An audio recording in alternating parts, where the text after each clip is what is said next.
నేతాజీ సుభాష్ చంద్రబోస్ గారు మన దేశానికి స్వాతంత్రం తీసుకురావడం కోసం అప్పట్లోనే సీక్రెట్ గా ఒక రేడియో స్టేషన్ నే ప్రారంభించారనే విషయం మీకు తెలుసా?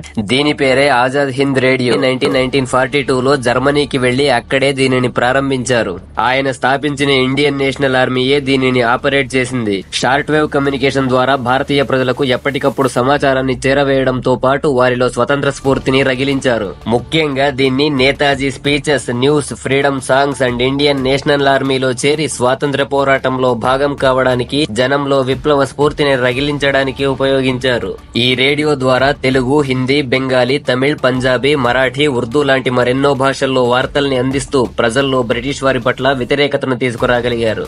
ఆజాద్ హింద్ రేడియో ద్వారా ప్రసారమైన కొన్ని రికార్డింగ్స్ ఇప్పటికీ అందుబాటులో ఉన్నాయి. ఇవి స్వాతంత్ర్యం కోసం ఆయన చేసిన కృషికి, త్యాగానికి ప్రతీకగా నిలుస్తున్నాయి. ఇలాంటి కొత్త కొత్త అప్డేట్స్ కోసం మన ఛానల్ ని సబ్స్క్రైబ్ చేసి పెట్టుకోండి.